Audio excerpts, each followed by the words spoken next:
Bismillahirrahmanirrahim. Assalamualaikum warahmatullahi wabarakatuh.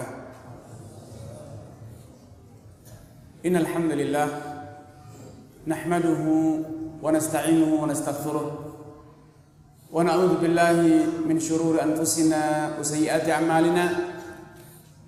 May yahdihillahu fala mudilla lahu wa may yudlil fala hadiya lahu.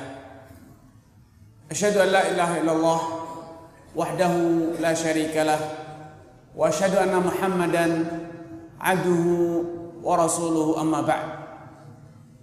Akhwatu ahibbai, saudaraku seiman dan seakidah, alhamdulillah, puji dan syukur hanya kita panjatkan turun untuk Allah Azza wa Jal. Berkat nikmat, kemurahan dan taufik dari Allah Subhanahu wa taala, kembali kita bisa berjumpa di tempat ini, di masjid ini, untuk tanasuh, saling nasihat dan nasihati, untuk tafaqquh, mengkaji, mempelajari agama yang kita cintai ini. Tidak luput salawat serta salam untuk kita aturkan kepada Nabi kita, Nabi Muhammad sallallahu alaihi wasallam, kepada keluarganya dan juga sahabat-sahabatnya yang telah setia mendampingi Rasulullah SAW menyampaikan risalah ini, menyampaikan agama Islam, dan kemudian melanjutkan perjuangan dakwah beliau. Saudaraku seiman dan sakidah, dalam kehidupan sehari-hari, dalam berbagai kejadian, kita seringkali dihadapkan dengan berbagai macam praduga, prediksi, perkiraan, ramalan, rekaan. Nah, apakah semua ramalan, rekaan, praduga ini bisa kita terima, atau sebaliknya semuanya harus kita tolak? Allah Subhanahu wa taala telah menegaskan, ya ayyuhalladzina amanu ijtanibu katsiran minadh-dhann inna ba'dadh-dhanni itsmun. Wahai orang yang beriman, jauhilah oleh kalian katsiran minadh-dhann, banyak dari praduga.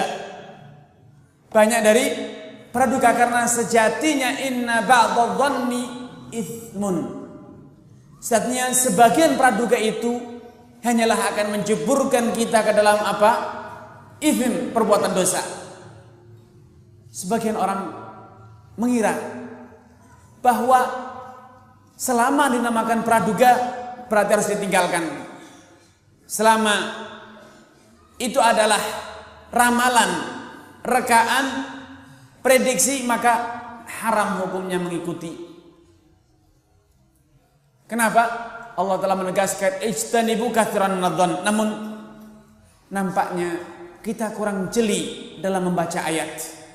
Allah tidak mengatakan ijtanibu jami'adz-dzununi atau jami'adz-dhann, jauhilah oleh kalian seluruh praduga. Ternyata tidak demikian ayatnya. Ayatnya mengatakan ijtanibu katsiran minadh-dhann, jauhilah oleh kalian kebanyakan adz-dhann, praduga. Artinya ada sebagian praduga yang baik, ada sebagian praduga yang tidak boleh ditinggalkan, bahkan harus kita gunakan. Karena Allah SWT memberikan alasan inna ba'dadh-dhanni itsmun, sebagian praduga itu dosa, haram hukumnya. Namun Allah tidak mengatakan inna jami'adh-dhanni itsmun, seluruh praduga itu dosa. Nah, pada kesempatan ini saya mengajak saudaraku seiman seakidah semuanya untuk mengenali praduga model apa yang harus kita tinggalkan, dan praduga semacam apa yang boleh kita amalkan, dan bahkan seharusnya kita senantiasa memiliki praduga-praduga semacam itu. Dengan mengamati ayat di atas, inna ba'dadh-dhanni itsmun, sebagian praduga itu akan menjerumuskan kita ke dalam perbuatan dosa. Jelaslah bahwa kita harus meninggalkan setiap praduga yang akan berujung pada amalan dosa, maksiat, mungkar. Adapun praduga yang menghantarkan kita kepada amal soleh, kepada ketaatan kepada Allah, maka harus kita miliki, harus ada pada diri kita. Karenanya para ulama membagi praduga itu menjadi dua, praduga buruk dengan praduga baik, husnudzan dan su'udzan, berbaik sangka dan berburuk sangka. Namun kembali lagi, kita dalam prakteknya, dalam amaliyahnya seringkali juga masih belum sepenuhnya memahami praduga buruk. Kita masih baru memahami sebagian dari praduga buruk. Kita juga baru memahami sebagian dari praduga baik. Selama ini kita menduga praduga buruk itu hanya terjadi kapan? Di saat kita mengatakan, oh kamu mencuri ya? Yaitu apa? Suudzon kepada saudara kita. Oh kamu berbuat dosa ya? Padahal suudzon itu cakupannya sangat luas. Bukan hanya suudzon kepada saudara kita yang diharamkan, bahkan suudzon memiliki banyak aplikasinya. Suudzon terhadap masa depan sendiri itu adalah suudzon.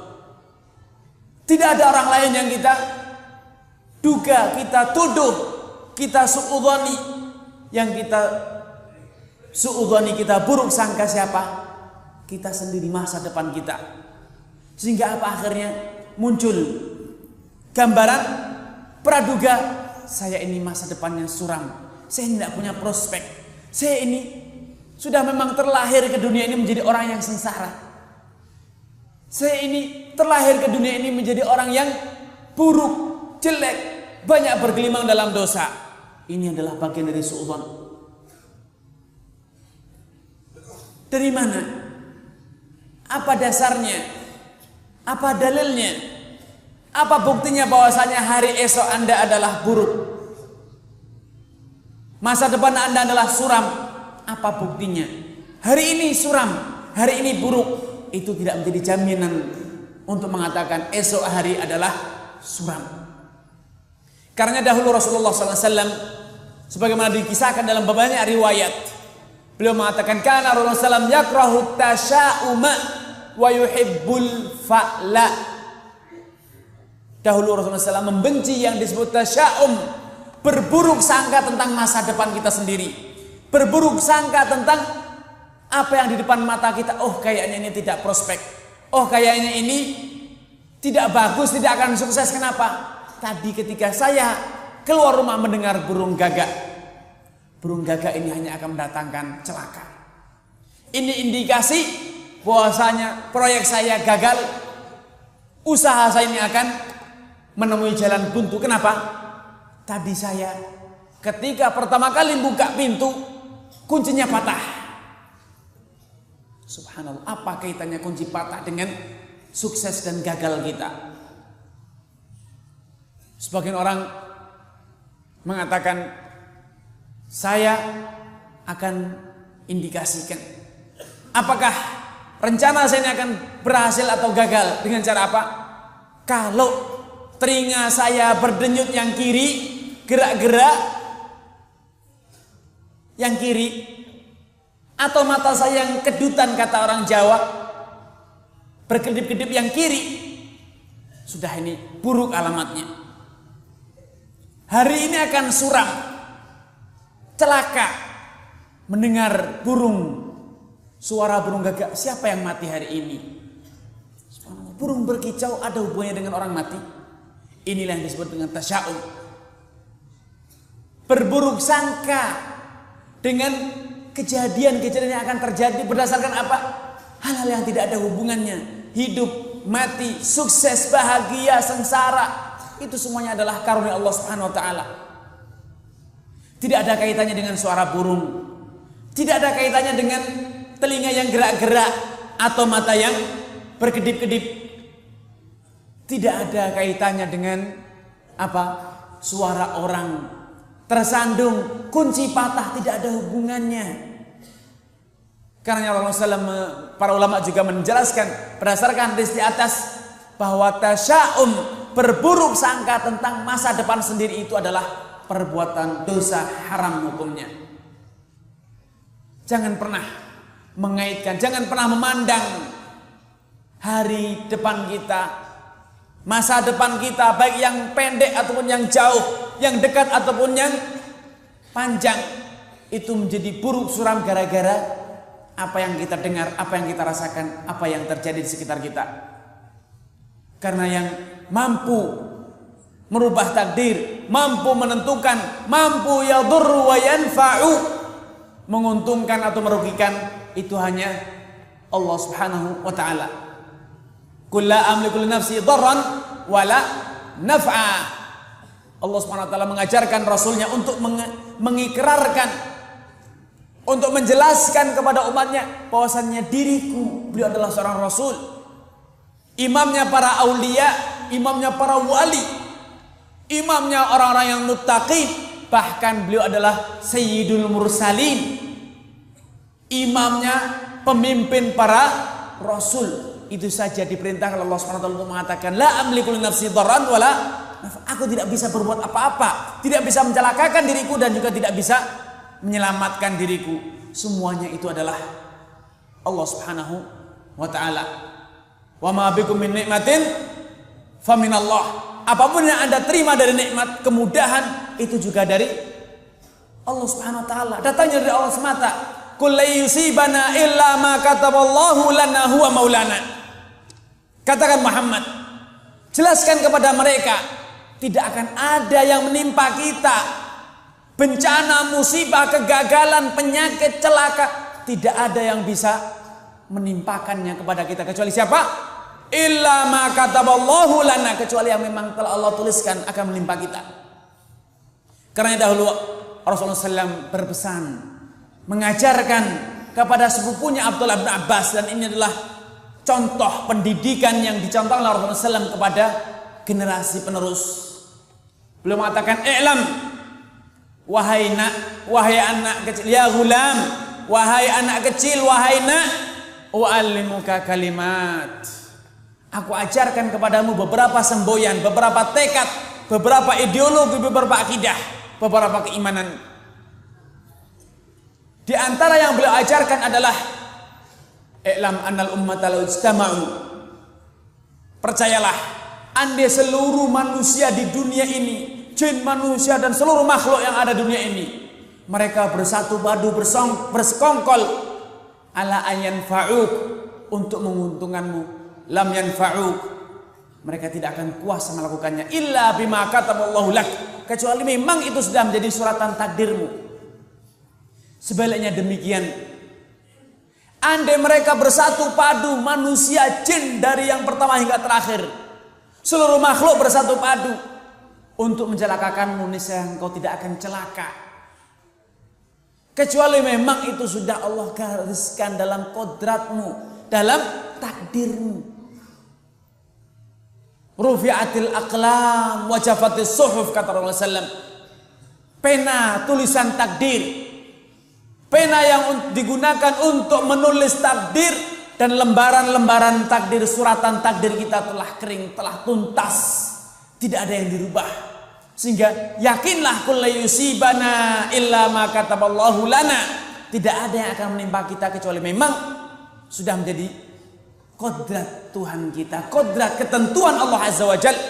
Huwa maulana, dialah yang mengatur kita, dialah yang mengurusi kita, dialah yang memberi rizki, dialah yang memberikan kehidupan, kematian, sehat, sakit, semuanya di tangan Allah Subhanahu wa taala. Burung gagak mau berkicau, burung gagak jatuh, kunci patah, telinga berdenyut, mata berkedip, tidak ada hubungannya dengan celaka ataupun untung. Ini adalah su'udzon, dengan apa? Dengan nasib diri sendiri. Sehingga at-tasya'um diharamkan, karena ini adalah berburuk sangka. berburuk sangka dengan diri kita, dengan nasib kita, dengan masa depan kita, dan yang ujung-ujungnya akan berburuk sangka dengan Allah Subhanahu wa taala. Nah, rasa-rasanya Allah tidak sayang kepada kita. Rasa-rasanya Allah tidak akan mengabulkan rencana kita. Kenapa? Burung gagak pertama kali yang kita lihat. Ini tasya'um. Ini bentuk dari kesyirikan kepada Allah Azza wa Jalla. Meyakini, menduga bahwa kicauan burung gagak, jatuhnya burung gagak, perkedipnya telinga, mata, itu ada kaitannya dengan hubungan berbagai kejadian yang ada di alam semesta. Suatu hari Abdullah ibn Mas'ud radhiyallahu ta'ala anhu mendapatkan istrinya mengenakan gelang dari kain, dari benang. Ditanya, apa ini? Apa yang kau kenakan ini? Mengapa kau mengenakan gelang dari kain ini? Katanya, kanat aini tatrifu. Tadi mataku ini terus berkedip tiada henti. Dan tetangga kita Yahudi ini memberiku gelang. Setelah aku mengenakan gelang ini, mataku berhenti dari berkedip. Maka Abdullah bin Mas'ud langsung murka dan marah, patahkan, putuskan gelang itu. Karena saat yang memberikan, mengedipkan matamu adalah setan. Dia menggerak-gerakkan kelopak matamu ketika engkau telah menuruti keinginannya. Engkau telah terperangkap oleh perangkapnya, menyekutukan Allah dengan Allah, menyekutukan Allah dengan selainnya, meyakini ada kekuatan lain selain kekuatan Allah. Ada pengaruh-pengaruh, kekuatan-kekuatan tertentu yang dimiliki oleh benda, sehingga gelang bisa menyembuhkan mata yang terus berkedip. Ini adalah bentuk kesyirikan kepada Allah Subhanahu wa taala. Putuskan, katanya, maka segera diputuskan dan tidak ada kedipnya, tidak ada pengaruhnya. Ini namanya tasya'um. Ini bentuk kesyirikan kepada Allah Subhanahu wa taala. Ini bentuk dari su'udzon terhadap diri sendiri, terhadap nasib diri sendiri. Namun Rasulullah SAW sangat menekankan kita untuk tafa'ul. Tafa'ul itu berbaik sangka tentang prospek kita, masa depan kita, nasib kita. Oh, nampaknya saya akan sukses. Nampaknya Allah SWT akan mengabulkan doa kita. Kenapa? Ketika saya keluar rumah ketemu orang pertama kali namanya Pak Amin. Pak Amin itu artinya apa? Amin itu artinya istajib, kabulkan. Subhanallah. Tadi saya sebelum keluar rumah berdoa, ya Allah, berilah saya ini itu, saya mau kesana kemari, saya mau ini dan itu. Saya sudah berdoa selesai, buka pintu, ketemu langsung, oh Pak Amin. Subhanallah, berarti dikabulkan. Ini namanya husnudzon. Ketika Rasulullah SAW ditanya tentang al-fa'lu, beliau mengatakan al-kalimatus thayyibah, kata-kata baik, yasma'uhar rajul aw yusma'ulah, yang kau dengarkan atau didengarkan orang lain tentang dirimu. Karena Rasulullah SAW ketika berhijrah dari kota Mekah ke Madinah, beliau berjumpa dengan seseorang yang namanya Aslam dari kabilah Ashal. Namanya Aslam dari kabilah Bani Ashal. Maka Rasulullah ketika mendengar namanya Aslam, orang pertama kali yang beliau jumpai ketika tiba di kota Madinah sebelum berjumpa dengan para sahabat adalah Aslam dari Bani Abdil Ashal. Maka kata Rasulullah SAW, salim tum, engkau telah selamat. Kenapa? Aslam itu artinya orang yang selamat. Berarti kita akan selamat. Ketika ditanya lagi, kamu dari kabilah mana? Dari Bani Abdul Ashal. Berarti sahula amrukum. Berarti urusan kita menjadi mudah semuanya. Berbaik sangka. Dengan berbagai kejadian, ini adalah sesuatu yang diajarkan dalam Islam. Ketika kita keluar rumah, subhanallah, melihat burung berkicau riang, oh berarti saya hari ini akan bahagia. Kenapa? Allah berarti akan mudahkan urusan saya. Allah, kenapa? Riang semuanya orang di sekitar saya. Ini namanya tafa'ul. Seperti itu boleh. Namun ketika kita tasya'um, aduh, pertama kali keluar rumah kok ngelihat burung mati, kecelakaan bakal saya ini, tabrakan nanti ini, jatuh saya ini. Subhanallah, akhirnya mengurungkan kepergian. Kenapa? Keluar rumah pertama kali ketemu burung mati. Jangan-jangan ini namanya tasya'um, tidak ada kaitannya. Tidak ada kaitannya. Makanya Rasulullah mengajarkan ketika ada kejadian-kejadian negatif ini, jangan pernah berhenti, jangan pernah mengurungkan niat Anda. Karena ketika kita telah mengurungkan rencana gara-gara ada hal-hal seperti itu, berarti kita telah terjerumus ke dalam perbuatan syirik. Kita mengira, meyakini, menduga bahwa kejadian itu ada kaitannya dengan diri kita. Padahal masing-masing kita membawa takdirnya. Burung itu membawa takdirnya, jatah umurnya sudah habis. Tidak ada kaitannya dengan umur kita. Karena tidak ada yang mati, tidak ada yang hidup di dunia ini kecuali memang dia itu telah menjalani takdirnya. Itulah memang kodrat dia. Sehingga matinya orang yang mati atau hidupnya orang hidup itu tidak ada hubungannya dengan kita. Karena jangan takut, biarkan semua orang mati kalau memang hayat masih di kandung badan tidak akan mati. Biarkan semua kucing mati, tidak ada kaitannya dengan nasib kita. Diyakini oleh banyak orang, kalau Anda mengendarai kendaraan motor atau mobil nabrak kucing, maka akan celaka, akan jungkel, akan nabrak pohon, akan mengalami kecelakaan. Ini namanya tasya'um. Sehingga apa yang dilakukan oleh masyarakat? Selamatan. Biar apa? Biar selamat. Kenapa? Tadi nabrak kucing. Apa kaitannya dengan nasib Anda? Kucing mati memang sudah saatnya dia harus mati, terkena roda mobil Anda.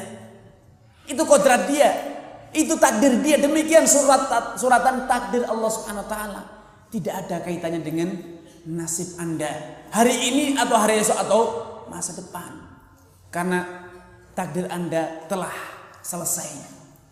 Allah telah mengatur suratan takdir Anda sehingga tidak perlu khawatir. Anda mengatakan innalillahi nabrak apa? Kucing. Walaupun sengaja nabrak tidak boleh, tapi kalau tertabrak kita lewat ada kucing masuk di bawah ban, tidak usah takut. Bukan salah, tidak sengaja. Tapi kalau sengaja tidak boleh. Tapi itu tidak ada kaitannya dengan nasib kita. Ini namanya berburuk sangka dengan diri sendiri, dengan nasib kita sendiri. Di antara berburuk sangka yang juga diharamkan dalam Islam, ketika kita memang saya ini terlahir sebagai orang bodoh, ayo belajarlah biar kamu jadi pandai. Tidak bisa. Kenapa? Saya itu, bapak saya tidak lulus SD, ibu saya juga tidak sekolah sama sekali. Itu bukti bahwa saya memang terlahirkan sebagai orang bodoh. Apa hubungannya? Tidak ada kaitannya.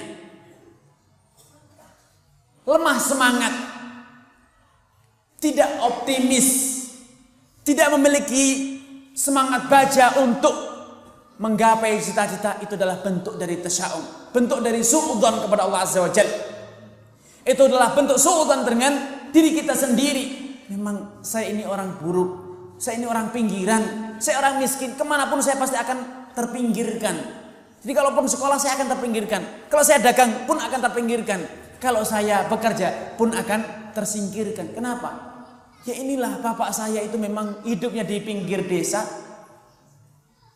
Memang dia juga orang tidak sekolah bodoh. Tidak ada hubungannya dengan itu. Karena Rasulullah SAW mengatakan al-mu'minul qawi khairun minal mu'minid dha'if wa fi kullin khair. Orang yang kuat, orang mukmin yang kuat, fisiknya kuat, ilmunya kuat, hartanya kuat, semangatnya kuat, segala-galanya kuat, itu lebih baik dibanding al-mu'minid dhaif. Dia orang mukmin namun lemah, lemah fisik, lemah harta, lemah ilmu, lemah strategi, lemah semangat.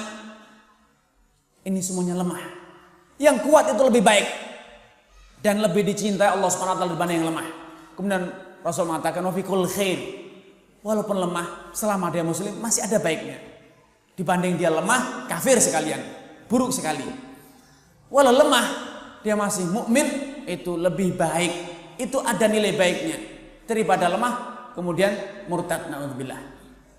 Benar, Rasulullah memberikan pesan kepada kita, memberikan ajaran kepada kita, ihris ala ma yanfa'uk.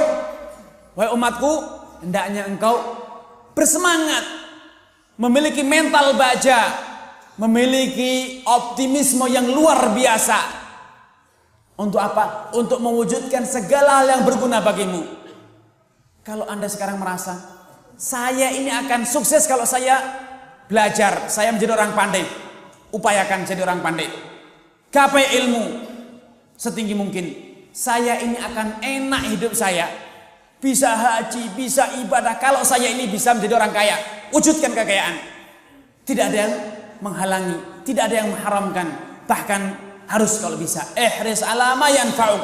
Wujudkan segala hal yang berguna bagimu. Wala ta'jaz, dan jangan pernah engkau ini memiliki mental kerupuk. Semangatnya kerupuk. Kena angin belempem, kena hujan belempem. Tidak boleh ada al-ajzu, lemah semangat. Harus bangkit, kobarkan semangat. Segala yang berguna, segala yang Anda yakini ini berguna bagi saya, baik bagi saya, upayakan. Gagal dengan satu cara, tempuh cara lain. Gagal lewat kiri, tempuh lewat kanan. Tidak bisa dari kanan, dari atas. Tidak bisa dari bawah. Segala cara tempuh. Kalau Anda meyakini itu baik, ini berguna, kenapa tidak diwujudkan? Tentu ini menyelisihi budaya sebagian orang yang hanya bisa berangan-angan. Enak ya jadi orang kaya itu. Terus apa?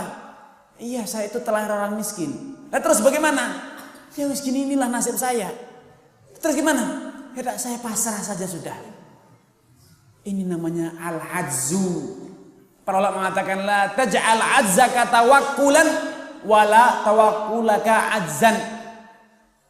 Jangan engkau ini pingpong. Di saat tidak berdaya mengatakan tawakal. Tawakal sudah. Kalau memang saya ini mau jadi kaya, akan kaya sendiri. Nah, terus bagaimana? Ya tawakal sudah. Ngapain banting tulang peras keringat? Kalau nanti saatnya kaya, saya akan kaya sendiri. Tidak mungkin. Karena langit tidak pernah hujan emas. Juga tidak ada metode yang kita tidur, bangun tiba-tiba sudah jadi ulama. Siapa yang seperti itu? Di mana orangnya tidur, bermimpi jadi ulama, bangun benar-benar jadi ulama. Anda bukan nabi. Kalau nabi, diam saja turun wahyu jadi ulama, dia jadi alim. Tiba-tiba kenapa? Wahyu. Tapi ilmu laduni itu tidak ada ceritanya. Orang yang tadinya bodoh tidak tahu apa-apa, kata orang Jawa, ujuk-ujuk jadi ulama. Tiba-tiba langsung tanpa angin, tanpa ada badai, tanpa belajar. Tiba-tiba, loh tadi tidak bisa baca apa-apa, sekarang jadi ulama. Dia bisa pintar baca. Kalau ada orang yang tidak bisa baca, tiba-tiba jadi baca, kata itu sedang kesurupan jin. Yang baca itu jinnya, bukan orangnya. Makanya al-ajzu, lemah semangat itu tinggalkan. Selamat tinggal lemah semangat. Jangan jadikan tawakal sebagai kedok untuk tidak berkarya. Saya tak tawakal saja, ya nanti kalau memang sudah saatnya saya haji, ya nanti akan ada aja rezeki dari mana? Ya enggak tahu. Mungkin ada harta karun kali. Ya berkarya sekarang, ayo. Mulai bekerja. Sisihkan uang, tabung. Tidak boleh ada al-ajzu.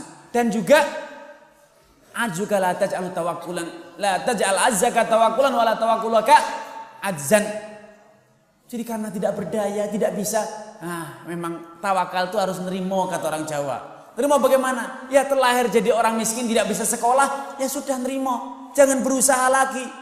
Tidak ada alasan seperti itu. Terlahir dalam kodrat sebagai keluarga miskin, tidak bisa sekolah, banyak cara untuk mempelajari ilmu. Cari buku-buku di toko loak, toko buku bekas, pelajari bisa. Bertanya bisa tanpa harus sekolah. Magang bisa, cari pengalaman. Karena untuk bisa sukses tidak harus melalui bangku sekolah.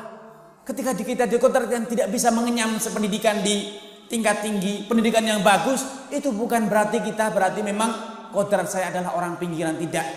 Betapa banyak orang yang tidak sekolah namun dia menjadi orang sukses. Karena janganlah kelemahan kita itu dijadikan sebagai alasan. Memang saya tidak sekolah, ya segini ini nasib saya. Saya harus, kalau tidak sekolah bagaimana caranya agar pandai? agar punya pengalaman, agar bisa. Dan juga jangan dijadikan tawakal itu sebagai alasan. Yang mengatakan kan Islam mengajarkan tawakal. Ya kalau nanti kan bisa sendiri, dari mana Anda bisa sendiri? Itu tidak ada. Semuanya itu harus proses. Innamal ilmu bita'allum, demikian kata Nabi. Ilmu itu hanya didapat dengan cara apa? Proses belajar. Tidak ada ilmu laduni. Mencari wangsit di bawah kuburan atau di atas batu besar, di bawah pohon besar. Tidak ada ceritanya dalam Islam. Tidak ada wangsit. Ilham juga tidak ada. Itu hanya didapat bagi orang-orang yang berilmu terlebih dahulu, baru akan ada ilham. Lau kana fi ummati mulhamin lakana fihim Umar. Andai di umatku ini ada orang yang mendapatkan ilham, niscaya Umar lah yang dapat. Namun apakah Umar itu tidur begitu saja? Tidak. Umar itu dahulu kunna natanawabun nuzula ila Rasulullah sallam. Ana wa jarun liminal ansar. Dulu semasa hidup Nabi, aku ini bergiliran menghadiri majelis Nabi. Kalau saya yang kedapatan giliran menghadiri majelis Nabi, saya akan ceritakan kejadian hari itu kepada tetanggaku yang Ansari. Kalau giliran dia yang turun menghadiri majelis Nabi, maka dia yang kinti mengajari saya. Itu namanya upaya, itu kerja keras. Kalau memang tidak bisa hadir terus menerus, ya bagaimana caranya? Agar bisa. Karenanya ihris ala ma yanfa'u, itu namanya husnudzon. Saya ini punya peluang untuk jadi orang sukses, jadi orang kaya, jadi orang pandai. Karena tidak ada di dunia ini orang yang diciptakan hanya memiliki satu kemampuan saja. Apa itu? Jadi orang sengsara. Memang saya itu sudah dikodratkan jadi orang sengsara. Tidak ada. Manusia ini diberi kesiapan untuk menjadi orang sukses dan kesiapan untuk menjadi orang sengsara. Andalah yang memilih untuk jadi sengsara. Karenanya Allah mengatakan, ya Bani Adam innama hiya a'malukum, wahai manusia ini adalah jerih payahmu sendiri. Kamulah yang berkarya, kamulah yang memilih, kamulah yang menentukan nasibmu. Tidak ada yang memaksakanmu. Karenanya marilah kita bangun husnudzon dengan diri kita. Kita ini punya peluang. Kita ini punya prospek. Kita ini bisa sebagaimana orang lain bisa. Apa yang membedakan kita dengan dia? Dia bisa, saya harus bisa. Dia mampu, saya harus mampu. Apa salahnya? Tidak ada yang kurang. Mata dia 2, saya 2. Tangan dia 2, saya juga 2. Umur dia sehari yang 24 jam sama umur saya 24 jam. Kenapa dia bisa, saya kok tidak bisa? Saya harus bisa seperti dia bisa. Itu namanya optimis. Itu namanya al-hirs. Itu namanya semangat. Tapi orang yang suudzon, memang saya ini malas kayak gini lah. Siapa kamu? Ya seginilah saya. Jadi kalau Anda mau berteman dengan saya, ya terima seperti ini. Kenapa? Kalau pagi hari tidur, ya memang saya itu sudah terbiasa seperti itu. Kalau Anda mau bersahabat, ya terimalah saya seperti apa adanya. Jangan kau menuntut saya ini berubah. Tidak mau, jangan bersahabat dengan saya. Ini namanya orang malas. Berarti memang Anda ini milih untuk menjadi orang sengsara. Selamat jalan, selamat menikmati pilihan Anda, na'udzubillah. Jadi tidak boleh ada suudzon terhadap diri sendiri. Saya memang ditakdirkan menjadi orang pinggiran, maka selamanya akan di pinggiran. Padahal Allah Subhanahu Wa Taala telah menjadikan dunia ini berputar. Tidak ada yang kekal di dunia ini. Kadang di bawah, kadang di atas. Kadang kaya, kadang miskin. Kadang tua, kadang muda. Dulu muda, sekarang menjadi tua. Karenanya pesan Rasulullah SAW tadi, ihris, kobarkan semangat. Jangan pernah ada lemah semangat. Jadi dengan diri kita juga harus husnudzon. Saya ini punya peluang untuk jadi orang kaya, punya. Tidak ada yang mengatakan tidak punya peluang. Saya ini punya peluang jadi ulama, punya. Tidak ada yang menghalangi. Saya ini peluang untuk jadi pemimpin, punya. Namun Anda belajar tidak? Anda berusaha tidak? Anda menjemput tidak? Karena Islam tidak pernah mengajarkan kepada umatnya untuk berpangku tangan. Rasulullah SAW mengajarkan konsep tawakal dengan mengatakan, "Lau annakum tatawakkaluna 'ala Allahi haqqa tawakkulih la razaqakum kama yarzuqut tayra taghdu himasan wa taruhu bitanan." Andai praktek tawakal kalian ini benar, maka pasti kalian itu akan mendapatkan jatah rezeki kalian. Seperti halnya burung itu memiliki tawakal yang luar biasa. Tidak ada burung yang memiliki gudang, lumbung penyimpanan, tidak ada. Semuanya hidup alami. Tidak ada burung yang memiliki lumbung. Beda dengan manusia. Pekerja hari ini ditabung, disimpan untuk hari besok. Kalau burung, apa yang dikerjakan hari ini akan dimakan hari ini. Besok bagaimana? Besok ada jatah rezeki. Sehingga setiap burung pagi hari tidak ada yang murung kecuali burung yang memang sudah tiba ajalnya. Pagi hari semuanya berkicau, riang. Namun di saat mereka harus berkarya, di saat mereka harus mencari rezeki, jarang burung yang berkicau, diam. Tapi di pagi hari semuanya berisik berkicau, menggambarkan akan optimisme, menatap hari yang cerah, hari yang sukses, hari yang penuh membawa peluang. Dan di sore hari semuanya kembali riang, oh ternyata sukses. Semuanya kenyang kembali. Kecuali burung yang memang sudah datang ajalnya. Jadi kalau Anda mengatakan memang saya seperti ini, sudah sengsara, ya memang Anda yang memilih untuk menjadi orang sengsara. Jangan pernah salahkan orang lain. Ini husnudzon yang pertama. Dan ini jarang, sering kita lupakan, sering kita lalaikan. Seringkali kita mengatakan memang saya seperti ini. Kita tuh hobinya bisa menyalahkan diri sendiri, merendahkan potensi diri, menganggap saya ini orang bodoh yang seperti inilah. Saya ini memang tidak punya hafalan, lemah hafalan saya ini, bodoh. Tidak ada kans untuk menjadi ulama, menjadi orang yang hebat. Makanya Rasulullah SAW mengatakan, la yakulan ahadukum khabuthat nafsi walakin kullakisat. Jangan pernah ada dari kalian yang mengatakan memang jiwaku ini buruk, bad mood kata orang. Memang jiwa ini buruk sudah. Ini namanya orang yang pesimis. Tidak ada peluang untuk dibenahi, tidak ada, namanya juga sudah bad, sudah buruk. Saya ini memang jelek jiwaku ini. Punya memang jiwa ini buruk, malas, dan ini berarti kita memang sudah menutup peluang sukses di hari depan. Namun katakan walakin kullakisat. Jangan kau katakan bad mood, jangan kau katakan jelek, hobutat, jelek jiwaku. Namun katakan lakisat, sedang malas, sedang kurang semangat, sedang suntuk, lagi tidak nyaman, lagi galau, sedang sedih. Berarti kemarin tidak sedih, iya. Besok insya Allah sudah tidak ada yang sedih. Sekarang sedang suntuk, iya hari ini. Besok insya Allah saya kembali normal. Ini hanya gangguan sementara. Tapi kalau sudah dikatakan memang buruk, bad, sudah dikatakan bad mood, memang buruk, ini maka kita sudah memvonis tidak ada peluang untuk jadi baik. Makanya Islam mengharamkan kita untuk mengatakan khabutat nafsi, memang jiwaku ini jelek.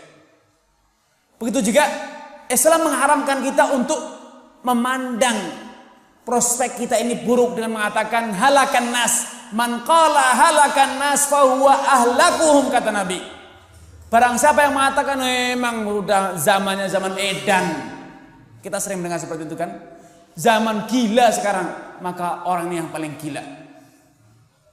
Yang mengatakan ini zaman sudah tidak waras, zaman yang sudah jelek, maka dialah orang yang paling jelek. Man qala halakan nas, memang orang sudah binasa semua, tidak ada yang baik, tidak ada, semuanya jelek, maka dialah orang yang paling jelek. Kenapa? Dia orang yang paling pesimis. Di saat lain orang lain masih bekerja, di saat lain orang masih berkarya, berjuang, berjihad, berdakwah, mengajari, membenahi, kita sudah memvonis, tutup sudah pintunya. Apa? Jelek semuanya. Nah, terus apa yang harus kita lakukan? Berpangku tangan. Kenapa? Kita sudah vonis. Ketika ada kenakalan kita memang zaman gendeng sudah, edan semua orang. Terus mana? Ya sudah, jangan diurusi. Akhirnya apa? Pesimis. Ketika ada anak nakal, ya sudah. Kan memang zamannya sudah edan dia, sudah jangan diurusi. Nah, ayo dibenahi. Kalau tahu anak nakal, jangan dibilang memang anak ini nakal. Bukan, anak ini kurang didikan. Anak ini kurang kasih sayang. Anak ini kurang perhatian. Ayo kita beri perhatian, ayo kita benahi. Anak ini belum tahu. Tapi kalau kita sudah vonis, memang berarti sudah apa yang harus dilakukan? Ya tinggal berpangku tangan. Islam tidak mengizinkan pola pikir yang semacam ini.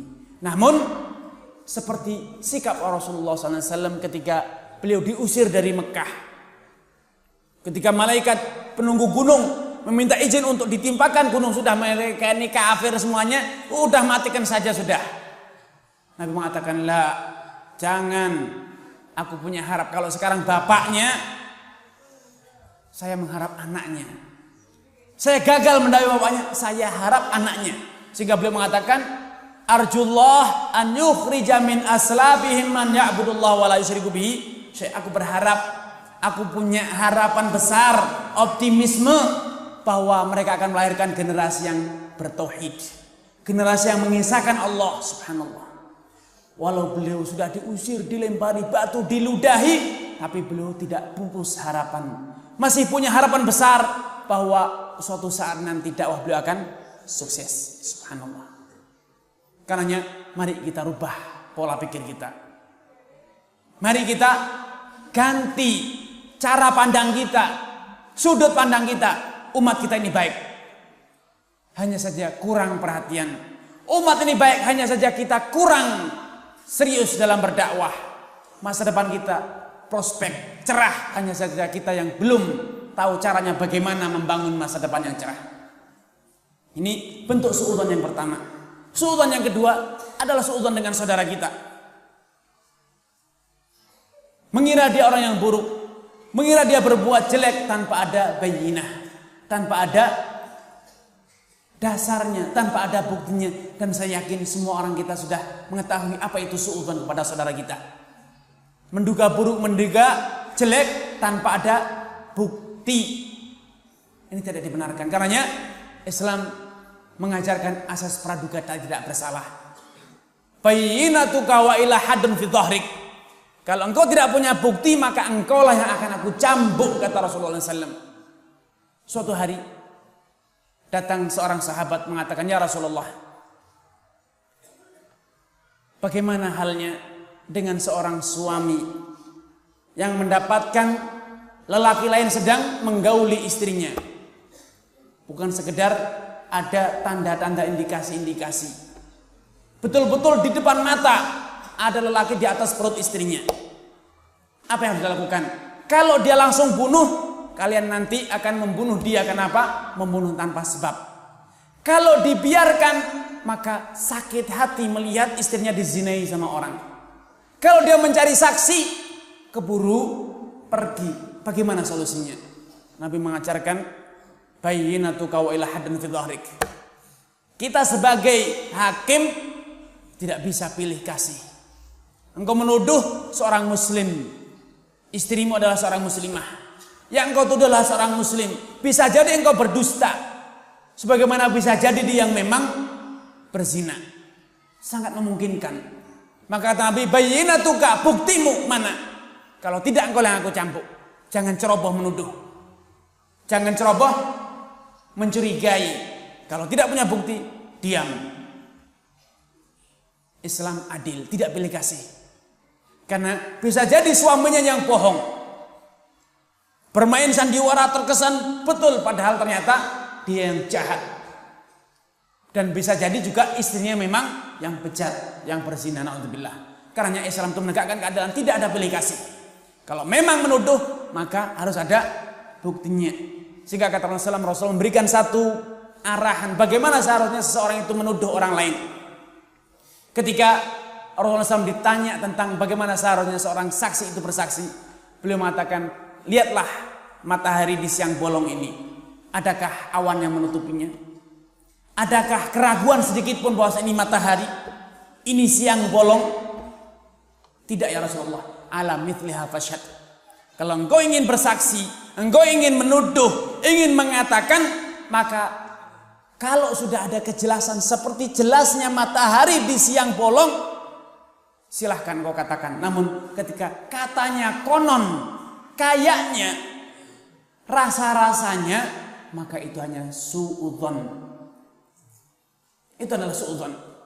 Makanya Allah SWT menegaskan, "Ya ayyuhalladzina amanu in ja'akum fasiqun binaba'in fatabayyanu an tusibu qauman bijahalatin fatusbihu ala ma fa'altum nadimin." Wahai orang yang beriman, bila ada informan, orang yang membawa berita, isu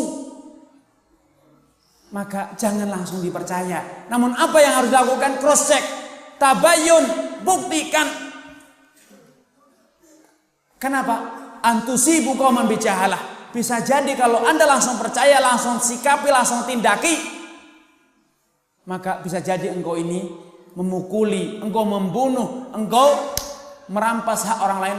Padahal bijahalah, kalian tidak tahu yang sebenarnya bagaimana, kronologi yang sebenarnya bagaimana. Makanya tabayun itu adalah asas yang diajarkan, prinsip muamalah yang diajarkan oleh Rasulullah SAW. Rasulullah mengatakan, kafa bil mar'i ithman an yuhadditha bi kulli ma sami'. Cukup sebagai bukti kedustaan, sebagai perilaku dosa, sebagai perilaku maksiat, perbuatan haram, kalau engkau ini hobi menyampaikan semua yang engkau dengar, bagaikan rekaman tape recorder. Apa yang terekam itulah yang akan disuarakan. Tidak ada namanya tape recorder itu mendengar azan keluarnya dangdutan. Tidak ada ceritanya. Rekamannya dangdutan keluarnya bacaan Al-Quran. Tidak ada. Seorang muslim tidak sepantasnya seperti itu. Seorang muslim harus menganalisa, memikirkan benar atau tidak, atau hanya sekedar isu. Karena seorang muslim ketika hobi menyebarkan isu yang belum jelas juntrungnya, belum jelas kronologinya, latar belakangnya seperti apa, maka itu pasti akan menimbulkan keresahan di tengah-tengah umat, menyengsarakan orang. Bisa jadi itu menjadi awal dari petaka pecahnya umat, mengadu domba. Bisa jadi itu awal dari sengketa permusuhan yang berkepanjangan, padahal saatnya tidak terjadi apa-apa. Namun hanya berdasarkan isu, karenanya tabayun, tatsabut, agar kita tidak suudzon, agar tidak ada suudzon. Suatu hari Rasulullah SAW berjalan bersama istrinya di malam hari. Namun ketika beliau di tengah jalan, beliau melihat ada dua orang sahabat dari kejauhan. Maka mereka malu, sungkan melihat Rasulullah SAW sedang bergandengan tangan dengan istrinya. Maka mereka segera pergi. Maka Rasulullah SAW mengejar mereka berdua. Setelah dekat, Rasul mengatakan, innaha Sofiyah, ini adalah istriku Sofiyah, bukan wanita lain. Maka para sahabat, ya Rasulullah, a'udzubillah, mana mungkin kami suudzon kepada engkau ya Rasulullah. Kami pasti percaya itu adalah istrimu, tidak mungkin kami suudzon. Namun Rasulullah memberikan alasan yang luar biasa. Betul, ini terjadi, engkau tidak curiga. Kenapa? Karena aku adalah Rasulullah, wajar engkau tidak curiga. Tapi orang lain belum tentu engkau akan bersikap yang serupa. Kalau ada orang lain, loh, siapa itu wanita itu? Karena Rasul mengatakan, inna syaitan yajri min ibni Adam majrad dam. Setan itu mengalir bersama aliran darahmu, di urat nadimu, sehingga bisa sedikit saja akan timbul praduga buruk. Kalau engkau mengatakan, ya Rasulullah, a'udzubillah, karena ini adalah Rasulullah, tapi kalau kasusnya lain belum tentu kalian bisa bersikap seperti itu. Karena celah-celah terjadinya suudzon yang harus kita tutup. Selama kita tidak melihat langsung, tidak mendengar langsung, tidak menjadi saksi langsung, maka jangan pernah berkata-kata buruk, diamlah. Jangan suudzon kepada saudara kita. Selama kita bisa mengedepankan husnudzon, berbaik sangka, maka apa salahnya tidak kita lakukan? Haruslah kita mengedepankan husnudzon kepada saudara kita, karena suudzon itu pasti meresahkan umat. Ini adalah husnudzon dan suudzon kedua, husnudzon kepada saudara kita dan suudzon kepada saudara kita. Suudzon ketiga yang juga diharamkan, dan ini adalah bentuk dari kekufuran, adalah suudzon kepada Allah Subhanahu wa taala. Suudzon kepada Allah, bagaimana caranya? Dengan mengatakan, dosa saya ini terlalu besar. Terlalu besar untuk diampuni Allah Subhanahu wa taala. Saya tidak mungkin bisa diterima taubat saya. Terlalu banyak dosa yang telah saya lakukan. Subhanallah, ini adalah suudzon kepada Allah. Ketika kita sedang ditimpa sakit, sekarang flu, besok diare, besok lagi demam, besok lagi bisulen. Subhanallah, kok musibah ini silih berganti, tiada hentinya. Selesai dari musibah atau musibah lagi datang musibah. Kayaknya Allah ini tidak sayang pada saya. Begitu berat ujian yang harus saya terima. Sudahkah Allah Subhanahu wa taala ini sudah mencampakkan saya, tidak lagi sayang pada saya? Mungkinkah Allah Subhanahu wa taala tidak lagi cinta kepada saya, tidak lagi sayang pada umatnya? Subhanallah. Ini adalah bentuk suudzon dari kepada Allah Subhanahu wa taala, dan ini adalah dosa besar. Seperti yang dilakukan orang musyrikin. Orang-orang musyrikin terjerumus dalam kesyirikan mereka. Kenapa?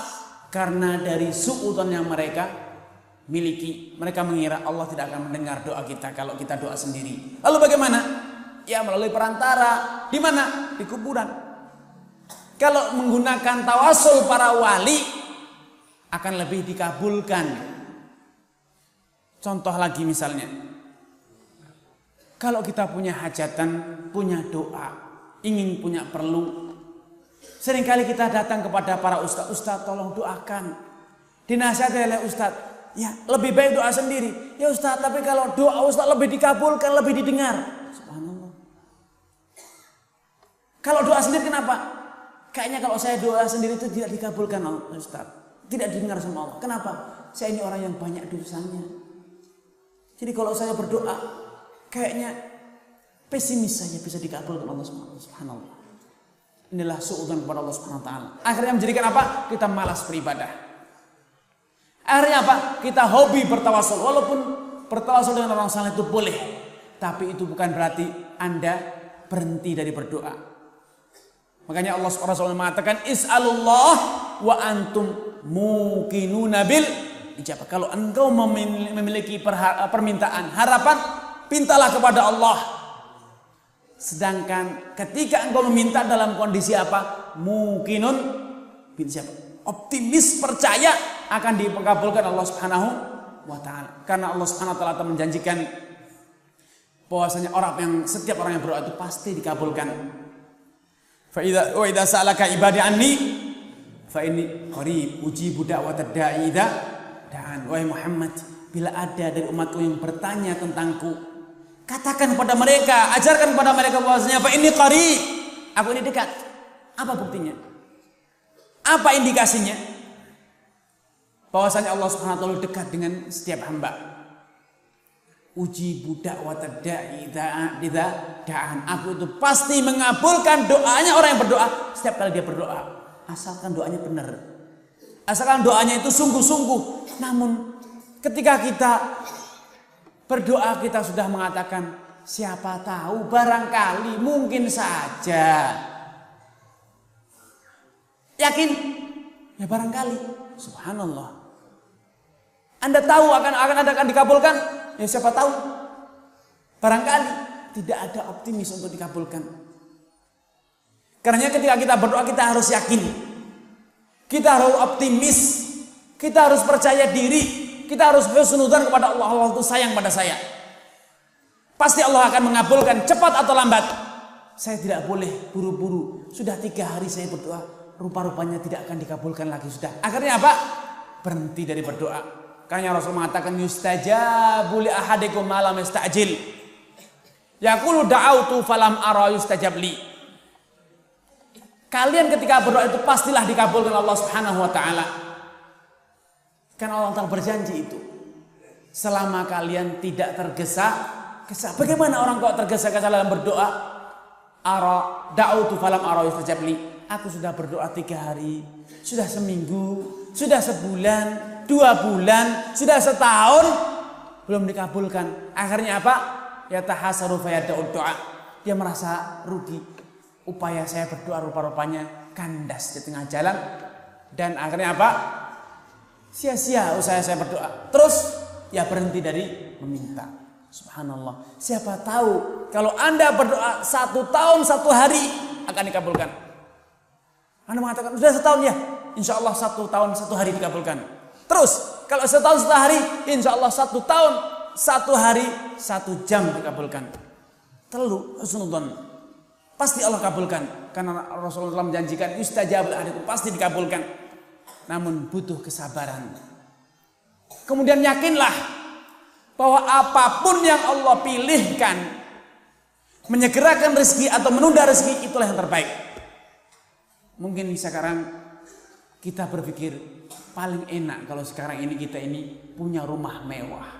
Maka kita berdoa, ya Allah, berilah saya rumah mewah. Berilah saya harta melimpah sehingga bisa bangun rumah mewah. Sehingga kita berdoa dengan sungguh-sungguh. Kenapa? Kita meyakini memiliki harta melimpah, punya rumah mewah itulah yang paling baik untuk kita hari ini. Jadi kalau kita segera jadi orang kaya itu akan baik. Sehingga ketika sudah berdoa setahun, berusaha setahun, tidak juga ujung jadi orang kaya. Sehingga tidak impian memiliki rumah mewah tidak juga segera terwujud. Kita mengharap berarti apa yang saya yakini baik itu ternyata tidak kabulkan Allah. Tidak. Kalau kita husnudzon dengan Allah, kita akan makan seperti itu. Namun kalau kita husnudzon, inilah yang terbaik. Saya tidak memiliki rumah mewah sekarang, itulah yang terbaik. Kenapa? Bisa jadi kalau saya punya rumah mewah sekarang, saya akan terus disatroni oleh maling. Terus dikejar-kejar oleh perampok. Kalau kita sudah berpikir seperti ini saya kita akan bisa lapang dada. Yang terbaik itulah yang Allah berikan kepada kita. Fa idza azamta fatawakkal 'ala Allah. Kalau sudah bertekad ingin memiliki, melakukan suatu rencana, kemudian serahkan hasilnya kepada Allah SWT. Terus berupaya berusaha. Hasilnya bagaimana? Serahkan kepada Allah SWT. Karena Allah telah mengabarkan bahwasanya kita bisa jadi membenci suatu hal. Asa antakrahu syai'an wa huwa khairun lakum. Bisa jadi engkau itu membenci. Subhanallah. Tidak enak jadi orang miskin. Tidak enak jadi orang bodoh. Ya, mungkin kita membenci itu. Tapi bisa jadi itulah yang terbaik bagi kita. Kalau kita sekarang jadi orang kaya, mungkin kita akan gila. Kaya mendadak. Betapa banyak orang yang gila gara-gara kaya. Kafir gara-gara kaya. Terjerumus dalam dosa gara-gara kaya. Dan juga sebaliknya. Enak jadi orang miskin ya, tidak dikejar-kejar pegawai pajak. Tidak mikirin karyawan, mumet mikir karyawan ini. Tidak memikir apa? Nagih utang. Sudah nyaman hidup mereka ini. Pagi bangun, bercocok tanam, tidur lagi nyaman, nyenyak. Makan apa saja nyenyak. Kalau orang kaya, takut diabetes, darah tinggi, asam urat, ini, itu, kanker. Kata orang miskin, Anda tidak khawatir kanker? Tidak ada. Yang saya khawatirkan hanya kantong saya kering. Kanker stadium ini, stadium itu saya tidak takut. Kenapa? Bismillah, sudah tawakal ala Allah. Sakit, kalau mati gimana? Sudah, semua orang mati bismillah, mati tidak apa-apa. Enak ya jadi orang miskin, tidak takut. Makan di pinggir jalan, tidak takut. Makan lemak, enak, tidak takut kena darah tinggi atau kolesterol, asam urat, enggak. Wong ini cuma sekali setahun, Mas. Mau asam urat kemana?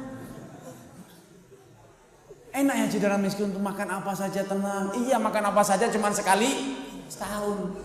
Nah kalau kita makan apa saja setiap hari, maka khawatir diabetes, khawatir darah tinggi, khawatir asam urat, khawatir kanker, khawatir macam-macam. Ini kan punya kandungan MSG, pewarna. Ya ini cuma sekali, Mas, seumur hidup. Jadi jangan takut kena apa? Kanker karena sekali. Lah kalau emas kan setiap hari, makanya wajar kalau takut. Jadi enak jadi orang miskinnya, enak sekali, Mas. Tapi kalau jadi orang kaya lebih enak, Mas. Jadi senantiasa husnudzon. Apapun yang kita alami, apapun yang Allah beri, itulah yang terbaik. Karena Rasulullah mengatakan ajaban li amril mu'min. Sungguh mengherankan urusan orang yang beriman itu. Orang yang percaya kepada Allah. Orang yang beriman kepada Allah itu betul-betul mengajubkan urusannya. Ditimpa kesenangan, dia bersyukur, urus kesenangan itu menjadi baik. Ditimpa musibah, dia sabar, tahu ini adalah kodrat ilahi, dia tabah, dia ridho, maka itu pun menjadi baik baginya. Sehingga semua urusan itu baik. Dan ini tidak mungkin terjadi kecuali pada orang-orang yang beriman. Mungkin ada yang kritis, Ustaz. Saya ini terus terang beriman, Ustaz. Beriman, rukun iman itu kan iman pada Allah, pada malaikat, pada kitab, pada rasul, pada hari akhir, pada kodrat yang baik dan yang buruk. Saya percaya semuanya. Tapi kenyataannya saya itu susah terus. Kalau hilang duitnya ya sedih. Tidak pernah ada baik apa baiknya ya kalau duit saya kecopetan. Tidak pernah, rasanya menyesal terus. Gara-gara kecopetan akhirnya saya tidak jadi beli sate. Sampai sekarang sudah 2 bulan gagal makan sate. Karena apa? Tabungan saya sudah kadung kecopet. Subhanallah. Apa baiknya Ustaz? Usaha gagal. Kalau tidak gagal, tidak dibakar, tidak dirampok orang, saya mungkin sudah jadi orang kaya Ustaz. Gara-gara musibah itu akhirnya sampai sekarang saya masih miskin. Kalau itu kemarin sukses tidak ditipu orang, saya sekarang sudah menjadi orang yang kaya raya, bisa berhaji 10 kali, umroh setiap bulan. Saya sudah bisa mengkafil, membiayai orang fakir, miskin, anak yatim, janda dan macam-macam. Kenapa? Dulu itu keuntungan saya sebulan saja sebelum ditipu dia, sebulan itu sudah 1 miliar. Terus tertipu akhirnya, semua peluang saya hangus, hilang semuanya karena ditipu. Mal'un, orang itu terkutuk, orang itu kenapa? Akhirnya masa depan saya jadi suram seperti ini. Subhanallah. Itu namanya suudzon kepada Allah SWT. Musibah telah terjadi. Karena di antara etika ketika kita ditimpa musibah, kita mengatakan inna lillah wa inna ilaihi raji'un. Allahumma ajurni fi musibati wa akhlifni khairan minha. Ya Allah, inna lillah, kita semuanya adalah milik Allah.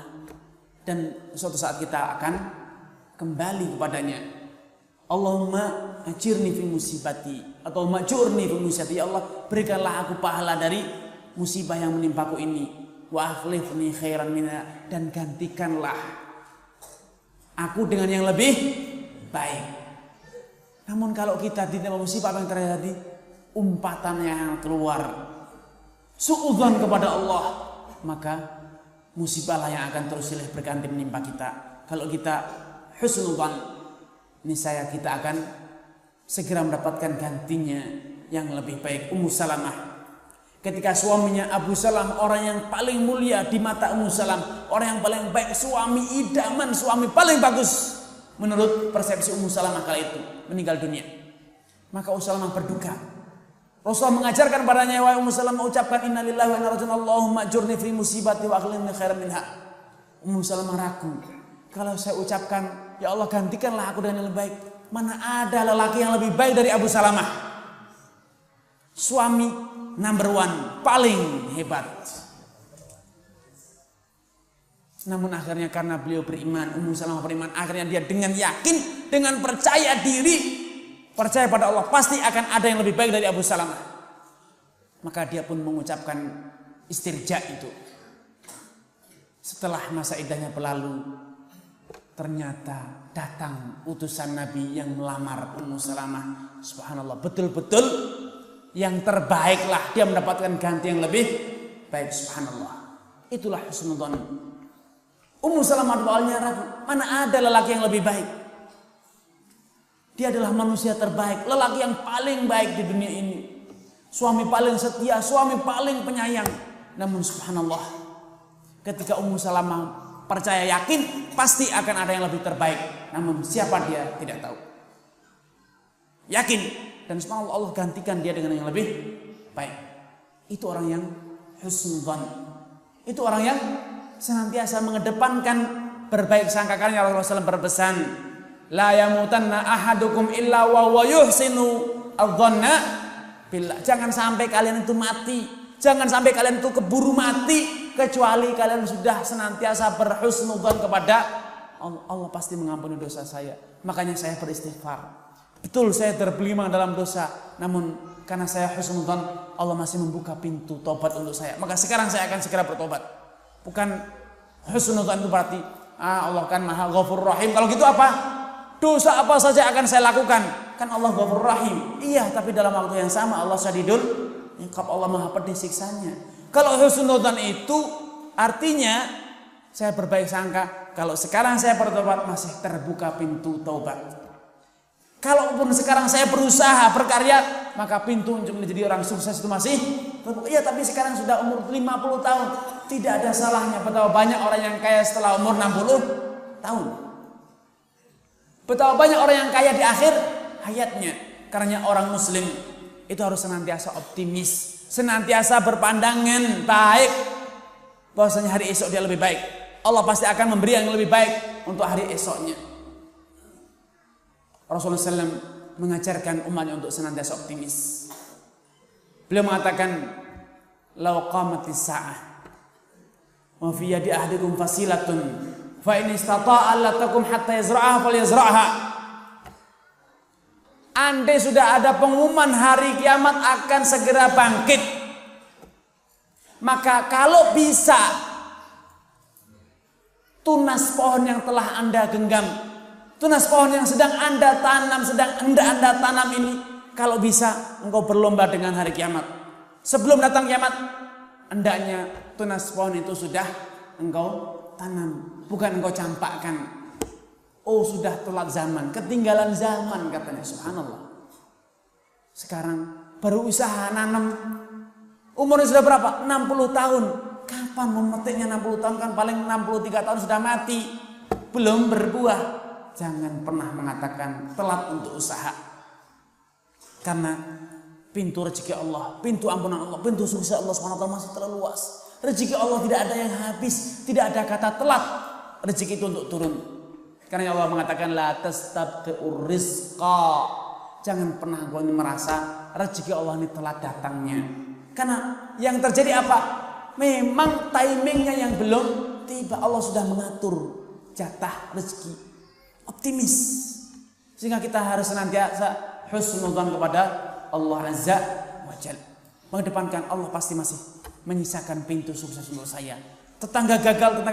Saya siapa tahu dan saya yakin Allah masih menyisakan pintu-pintu yang terlalu banyak. Orang celaka, jangan khawatir. Anda masih punya peluang untuk selamat. Sehingga jangan panik. Dengan berbekal keyakinan semacam ini, husnudzon kepada Allah, kita itu tidak mudah panik. Kita berhadapan dengan musuh besar badannya, lah saya ini kecil, kerdil. Bagaimana saya menang? Jangan khawatir. Terlalu banyak cara untuk bisa mengalahkan orang besar, gagah perkasa. Kata betapa banyak orang yang gagah perkasa takut sama belalang. Cari cara bagaimana agar orang ini takut.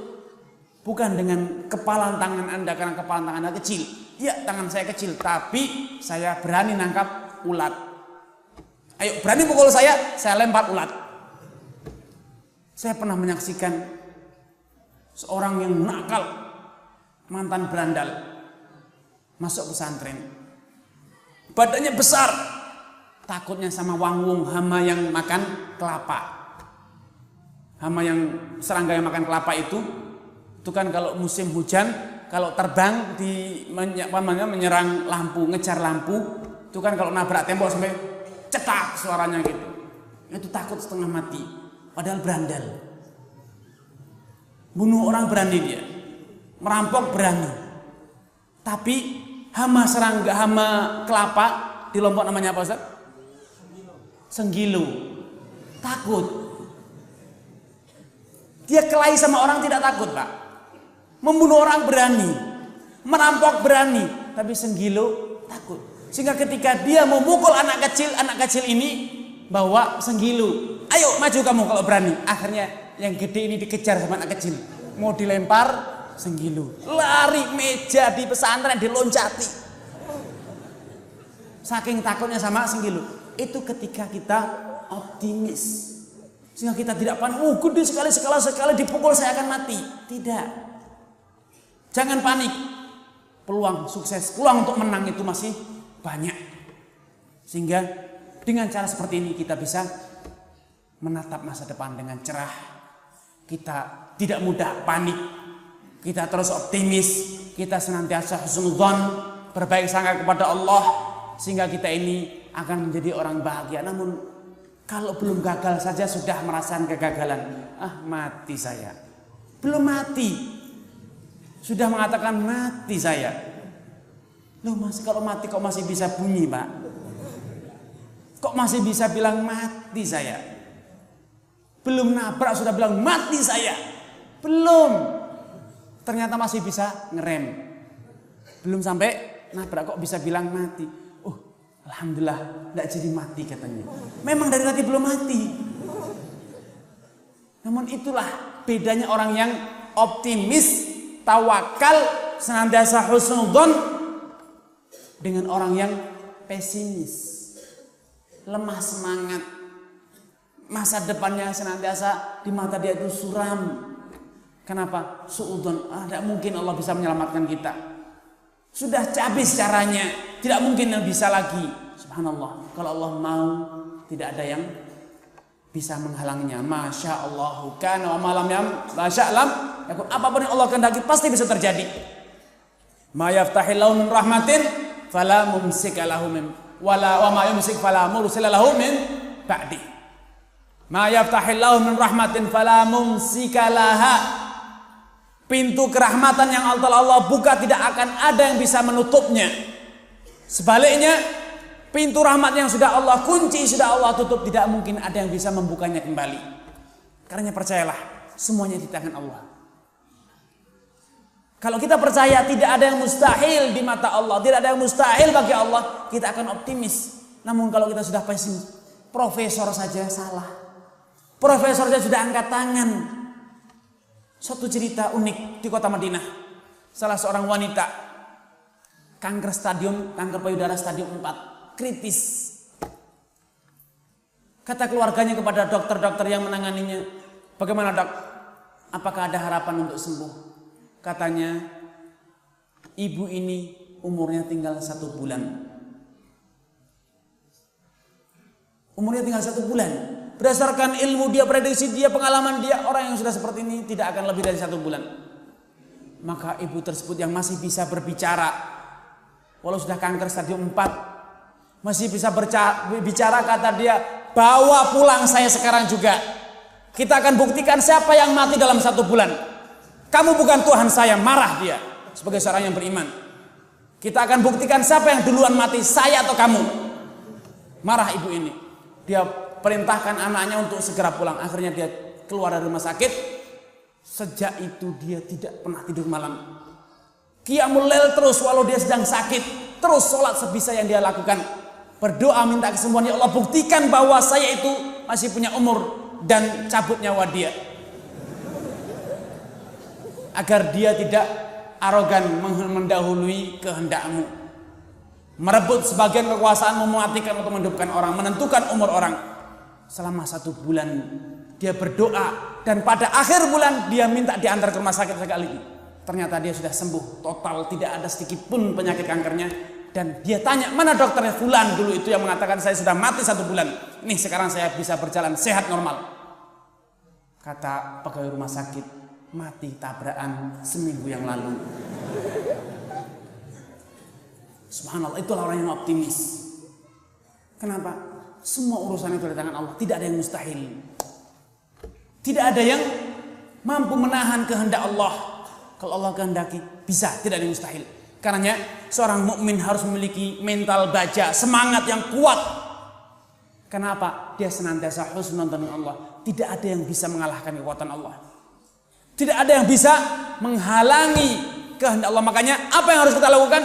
Berdoa, berusaha, tawakal kepada Allah. Fa idza azamta fatawakkal 'ala Allah. Kalau Anda sudah bertekad, segera jalani. Segera upayakan dan serahkan semuanya kepada Allah. Percaya bahwasanya Allah Subhanahu wa taala bisa melakukan, bisa memberi, tidak ada yang mustahil bagi Allah Subhanahu wa taala. Dengan demikian kita bisa husnudzon. Dan dari penjelasan yang telah disampaikan ini, kita bisa mengetahui husnudzon itu ada 3 macam, suudzon juga ada 3 macam. Husnudzon tentang diri kita sendiri, kita itu punya potensi, kita punya kemampuan. Kita ini tidak diciptakan sebagai orang jelek, namun Allah memberi 2 kemampuan kita. Jadi orang jelek bisa, jadi orang baik juga bisa. Siapa dari kita yang tidak bisa menipu? Berbohong bisa. Namun kenapa tidak berbohong? Haram. Maka saya tidak mau berbohong. Bisa tapi bisa. Saya mahir kalau harus berbohong, tapi saya tidak akan melakukannya karena haram. Walau saya harus dipotong lidah saya pilih potong lidah saya daripada harus berbohong. Ini husnudzon pada diri sendiri. Kita itu punya potensi. Allah membekali kita itu dengan berjuta-juta potensi untuk menjadi orang baik, menjadi orang sukses, menjadi orang hebat. Kemudian yang kedua adalah husnudzon kepada saudara kita sesama muslim. Tidak boleh ada suudzon. Apapun yang terjadi, kita lebih mengedepankan praduga baik dibanding praduga buruk. Sampai dinyatakan oleh para ulama, la tadunanna bi kalimatin kharajat min ahlika min akhika su'an wa anta tajidu laha fil khairi mahmalah. Jangan pernah engkau menafsirkan ucapan saudaramu yang terucap dari lisannya itu buruk selama engkau masih memiliki celah untuk menafsirkannya dengan yang baik, walau hanya 1 dari 1000. Upayakan untuk berbuat baik, berpraduga baik kepadanya sebisa mungkin. Kemudian husnudzon yang ketiga adalah husnudzon kepada Allah Azza wa Jalla. Allah sayang pada kita. Walau menguji, walau kita gagal sekarang, gagal besok, katakan itu adalah training dari Allah SWT untuk menjadikan saya orang sukses. Untuk menjadi sukses itu saya harus melalui proses jatuh bangun agar nanti ketika bangun tidak pernah jatuh lagi. Itu namanya husnudzon kepada Allah. Dan suudzon pun juga ada 3. Suudzon dengan diri kita sendiri, saya memang tidak punya potensi, tidak punya kans, tidak punya kemampuan. Suudzon dengan saudara kita, dan suudzon yang paling besar adalah suudzon kepada Allah Azza wa Jalla. Dan karena Allah mengatakan inna ba'dadh-dhanni itsbun, sebagian praduga itu adalah dosa. Inilah berpraduga buruk pada diri kita itu dosa, berpraduga buruk pada saudara kita dosa, apalagi na'udzubillah berpraduga buruk kepada Allah Azza wa Jalla. Rezeki Allah sudah habis kayaknya. Makanya banyak orang kelaparan, bukan rezeki Allah yang habis. Kitalah yang menghentikan rezeki Allah dengan cara apa? Dosa-dosa yang kita lakukan, rasa malas, sifat malas, tidak rajin bekerja. Inilah yang menjadikan rezeki kita sempit, bukan karena rezeki Allah sudah habis. Wallahu ta'ala a'lam. Ustaz, kadang ana malu berdoa kepada Allah disebabkan pada saat susah berdoa pada Allah, dan pada saat senang kita lupa sama Allah. Apakah malu saya ini salah satu suudzon buruk sama Allah? Betul. Allah Subhanahu wa taala menerima tobat semua orang. Allah tuh sayang pada umatnya. Walau yu'ajjilullahu lin-nasi syarra isti'jalahum bil khairi la qudiya ilaihim ajaluhum. Andai Allah Subhanahu wa taala itu menuruti keinginan semua orang. Semua orang itu kalau ditimpa musibah, kesusahan, seringkali ingin udah gagal aja sudah saya tinggal aja sudah. Andai semua praduga buruk semacam ini dituruti Allah Subhanahu wa taala, niscaya manusia sudah binasa. Namun Allah Subhanahu wa taala itu memaafkan, dan hanya sebagian saja menimpakan balasnya kepada kita. Zahara fil barri wal bahri bima zahara al fasadu fil barri wal bahri bima kasabat aydin nas. Untuk apa? Liyudhiqahum ba'dalladzi amilu. Telah terjadi kerusakan, bencana, petaka di lautan dan di daratan. Semuanya adalah hasil dari ulah tangan manusia, dampak dari ulah tangan manusia. Untuk apa? Agar manusia ini merasakan sebagian dari akibat buruk perbuatan mereka sendiri. Sebagian saja, tidak semuanya. Andai Allah menimpakan semua perbuatan buruk ini, dampaknya ditimpakan kepada kita, niscaya kita itu adalah binasa sejak zaman dahulu kala. Karenanya kita harus tetap husnudzon. Kalau kita merasa banyak lalai, ya benahi diri kita, bukan menjauh dari Allah Subhanahu wa taala. Karena Allah itu murka kalau kita tidak berdoa kepadanya, tidak meminta kepada Allah Subhanahu wa taala. Allah itu suka, Allah senang bila umatnya ini, makhluknya ini berharap kepada Allah Subhanahu wa taala, menggantungkan harapannya kepada Allah Subhanahu wa taala. Walaupun kita itu sering lupa, walaupun kita itu sering lalai, namun itu tidak menjadi halangan untuk kemudian kita memohon kepada Allah Azza wa Jalla.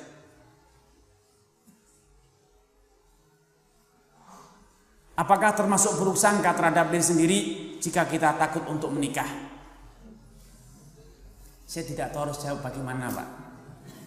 Kok ada manusia normal takut nikah? Apa yang ditakuti? Di saat orang yang lain banyak yang ketagihan. Banyak ketagihan nikah. Ingin nikah 2, 3, 4. Yang sudah cerai pun ingin nikah lagi. Kok ini yang belum nikah kok tidak pengen? Saya tidak tahu harus bilang bagaimana. Mungkin yang dimaksud buruk sangka, ya kalau saya itu nikah, apa bisa punya anak? Kalau saya nikah, apa bisa menafkahi? Kalau punya anak, apa bisa mendidik? Kalau punya istri, apa bisa setia?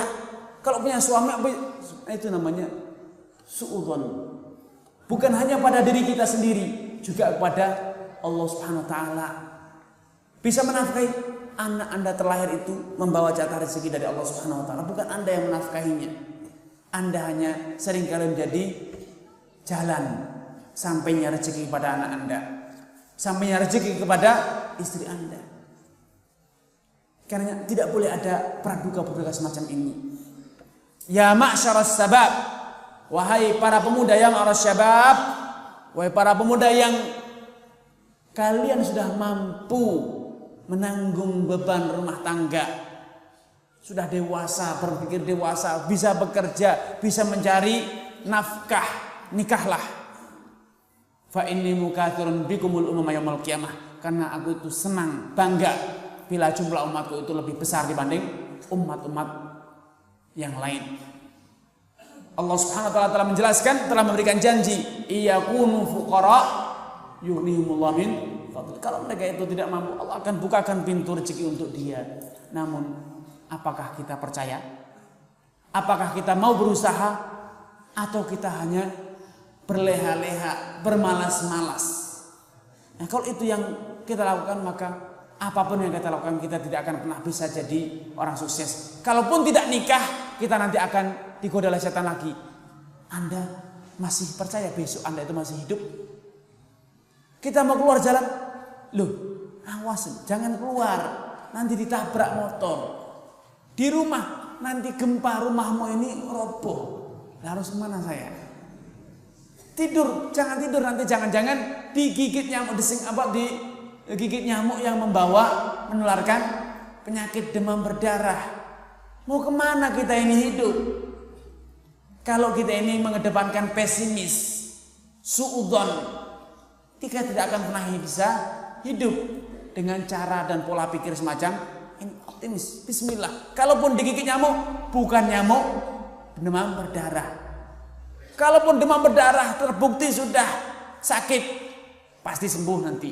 Saya yakin, saya masih punya umur. Dan kalau mati gimana? Mati masuk surga.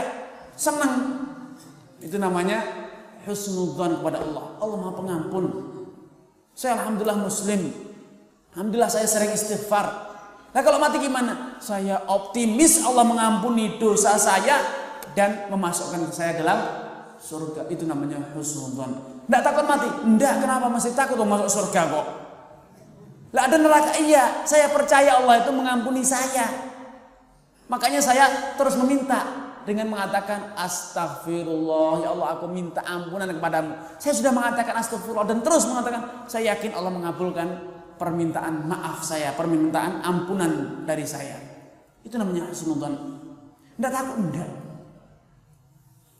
Inilah seharusnya yang kita lakukan, bukan terus memikirkan yang negatif. Kalau kita terus terbuai dan sibuk memikirkan yang negatif, celaka kita. Kita tidak akan pernah bisa jadi apa-apa. Jadi manusia saja takut. Kenapa?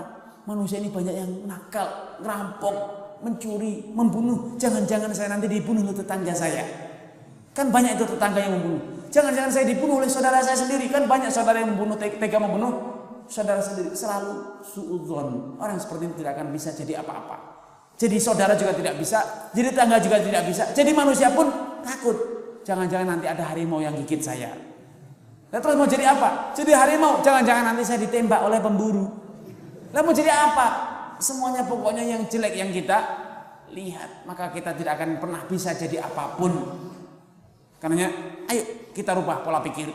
Mari kita senantiasa husnudzon terhadap potensi kita, terhadap saudara kita, dan terhadap Allah Subhanahu wa ta'ala. Dengan cara seperti inilah kita akan sukses.